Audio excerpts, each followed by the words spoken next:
Who should play Superman? Is that the right question? Stay tuned.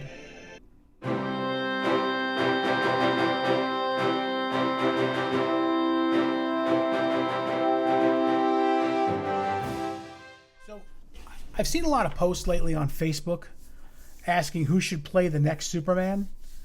And I'm not so sure that's the right question to ask. I think, first of all, I'm very tired of people putting pictures of guys that look exactly like Superman. Oh, he should play Superman.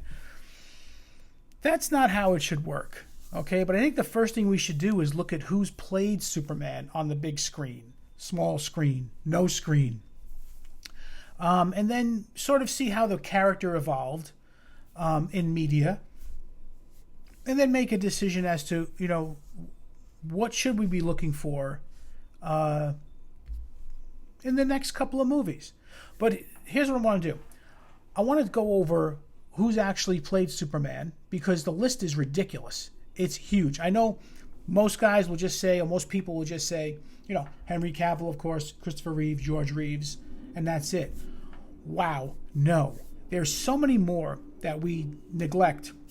What we're going to do in this video is look at the first 50 years of Superman in media on the big screen. Everything other than comics. And then see, in part two, we'll look at the next 35 years. And then at the end of that, we'll see what we're looking for in Superman. So, that's it. Let's talk. So for this video, we're going to have some history, some pretty cool trivia, I think, and a very comprehensive look at the good and the bad of Superman live-action portrayals. And as stated in the title, this will not be a recap of Superman comics. We've had enough of that. This will be a fun trip, I think, through live-action portrayals via voice, TV, film, and stage, believe it or not. So, Action Comics comes out in June of 1938, and it is an instant hit. So we know today that if an intellectual property is a big hit, Netflix jumps right on it, right? Who jumped on Superman then? No one.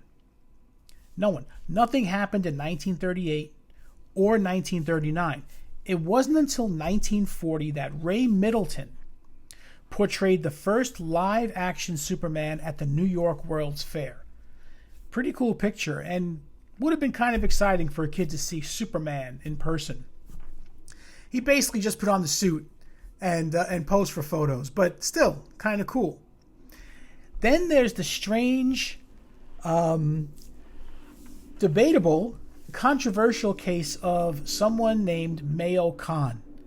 Mayo Khan was a bodybuilder who for years claimed to be the inspiration behind Siegel and Schuster for the Superman comic.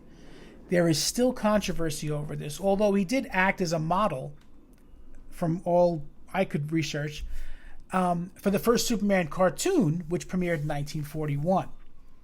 It's still 1940, and the Adventures of Superman radio show premieres with Bud Collyer, portraying the voice of Superman and Clark Kent for the first time. Amazingly, this radio show, check this out, this radio show ran for 10 years and went on to produce over 2,000 episodes.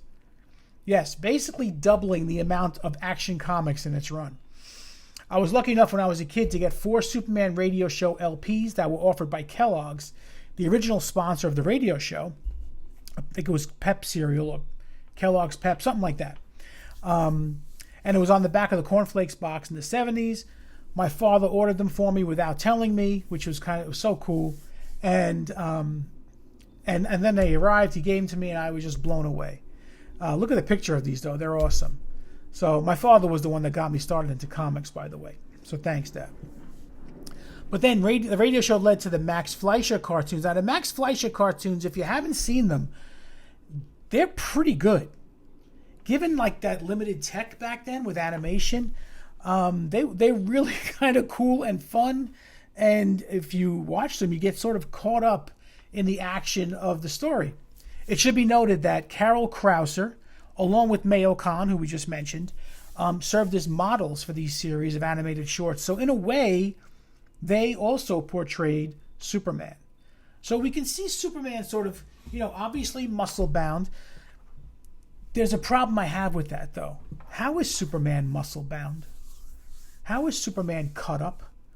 I think we all know that if you want to get muscles on your body, I don't know this, but if you want to get a muscular body, what do you need? You need to lift weights that challenge you. What could Superman possibly lift that would help him build muscle? Right? Am I wrong on this? I don't know. Maybe I'm thinking too much about this. So here's trivia number 1 for you guys. Which actress portrayed Lois Lane in 2 completely different iterations of Superman?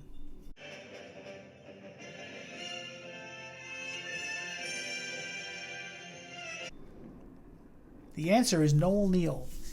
Noel Neill portrayed the character alongside Kirk Alyn and later on alongside George Reeves. She also made cameos in Superman the movie and Superman Returns. We'll get to that later.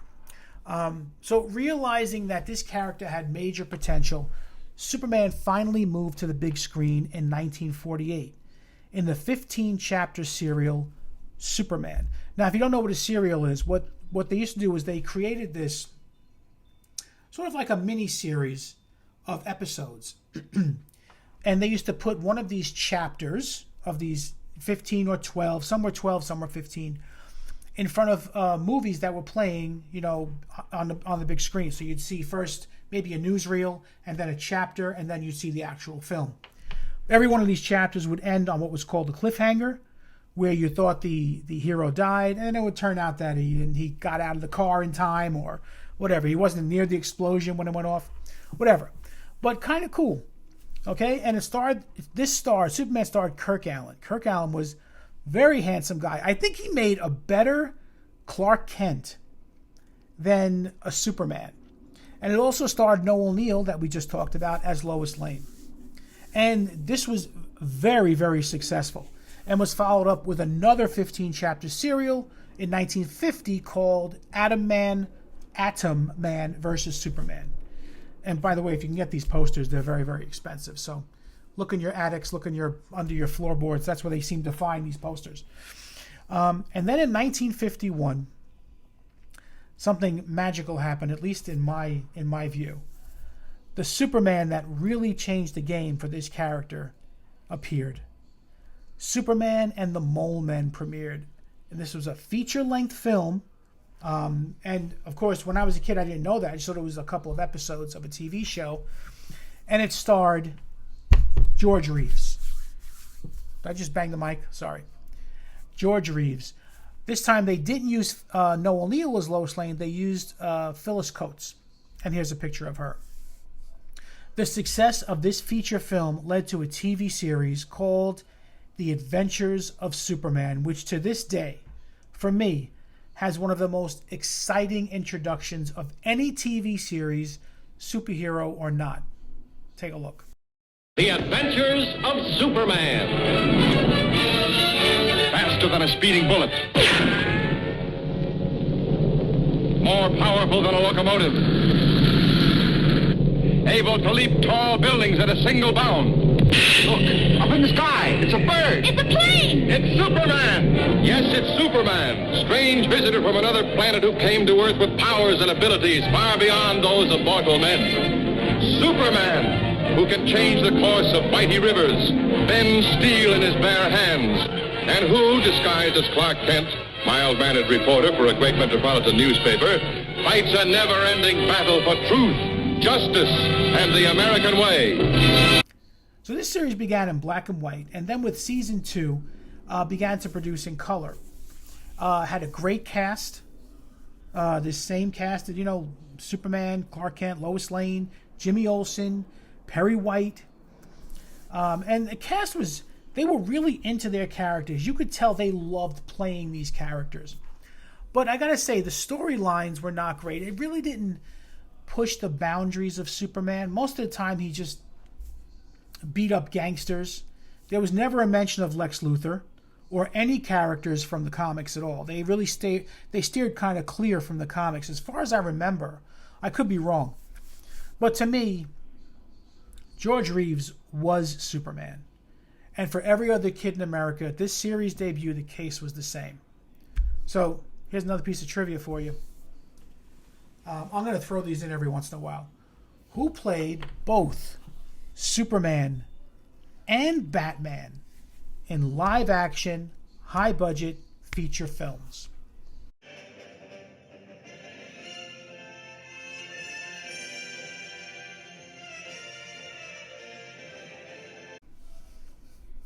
Here's a good one.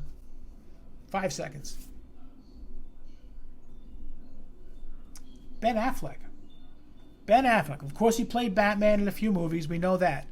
But he also portrayed the aforementioned George Reeves' Superman in the film Hollywoodland, which investigated the death of George Reeves.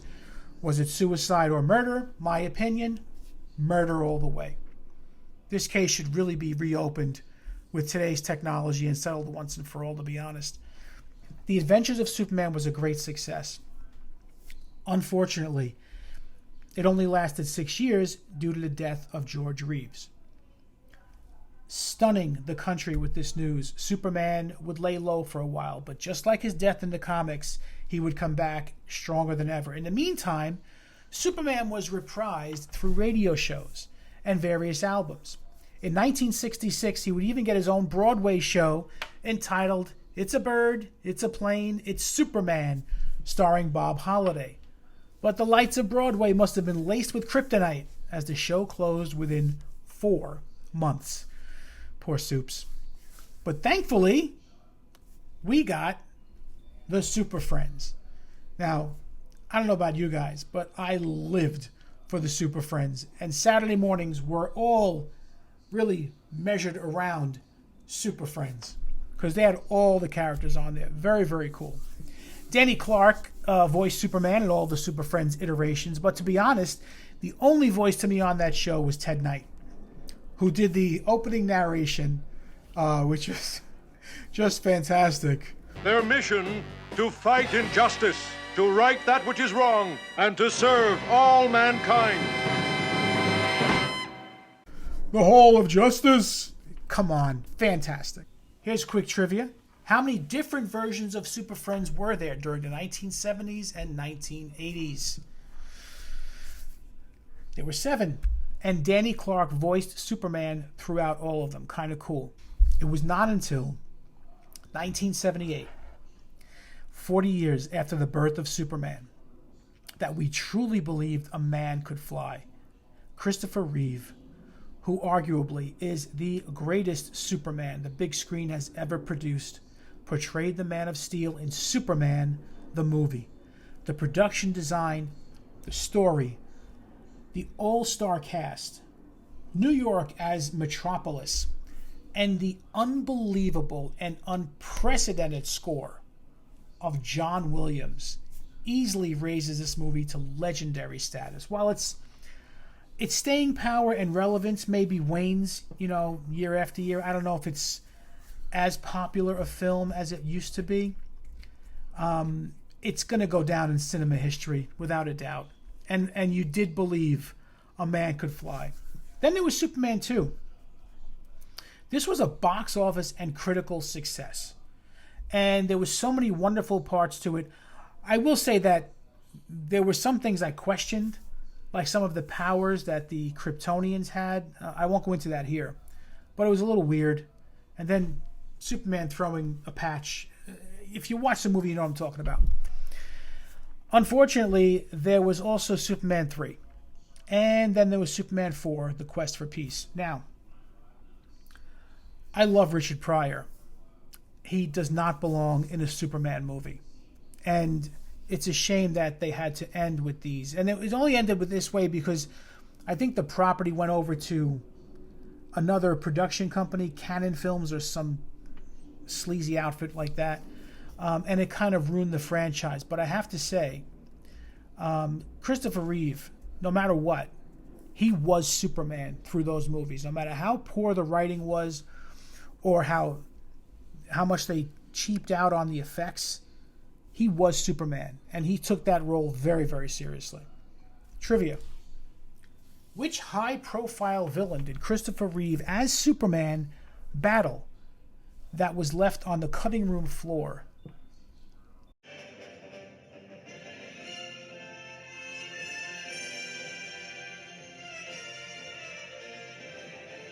So, in other words, there was a scene where Superman battles a villain we know from the comics.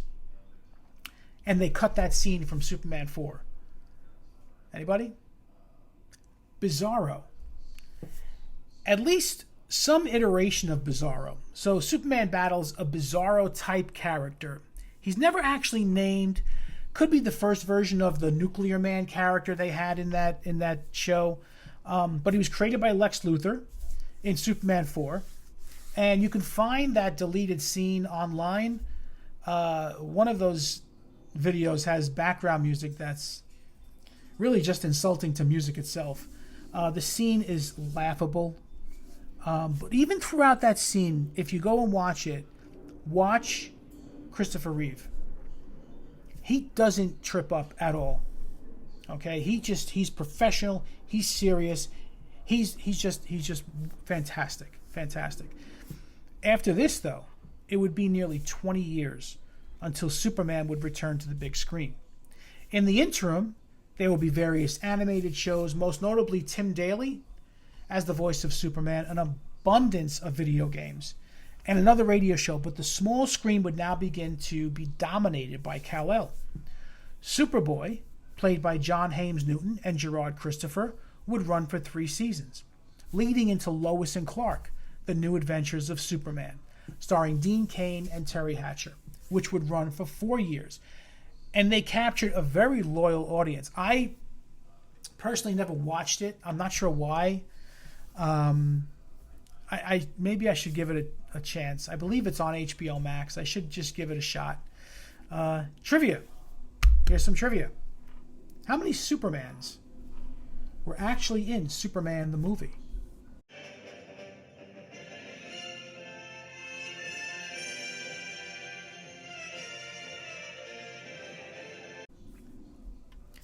Two. Christopher Reeve as Superman, of course, and Kirk Alyn, who played Superman in the serial back in 1948 and 1950. Unfortunately, he's cut from the film, but seen in the extended version as the father of young Lois Lane on the train as Clark is running home. You can see him and Noel Neill for a brief moment in the train scene. And that leads into our next one. How many Lois Lanes were actually in Superman the movie? If you think about it, there are 3. Lois Lane, portrayed by Margot Kidder. Young Lois Lane on the train, played by Kathy Marcotte. And the OG Lois Lane, also in the train scene. Here's a picture of her. Another trivia. How many Lex Luthors are in Superman the movie? Or actually, in the Superman movies, I should say. Yeah. There are 2. Of course, there's Gene Hackman. But also, in Superman 4, The Quest for Peace, Lex Luthor's nephew is played by John Cryer, who goes on to play Lex Luthor in the CW's Supergirl. And finally, how many Jor-Els are in Superman the movie? Superman the movie. Of course, we know Marlon Brando plays Jor-El, but Terrence Stamp, who plays Zod in Superman and Superman 2, actually voices Jor-El in Smallville. Kind of cool. Cool trivia. Well, listen, I don't want to bore you anymore. This is the first part of this, and I'm going to do another video about the next 35 years of Superman. And that's it. That'll be out, what's today? Today's Friday? Thursday? That'll be out sometime next week. So, and I'll have more trivia for you guys. I think that's kind of fun. Let me know what you think. And I know I missed probably a lot. And if I did, put it in the comments. Let me know if I missed somebody or somebody of importance. But remember, this was just the first 50 years. So we went from basically 1938 to 1994, 95, like that. And there's more coming. So I certainly didn't cover it all. I'm not Superman, you know. All right. I'll see you next time, guys. Ciao.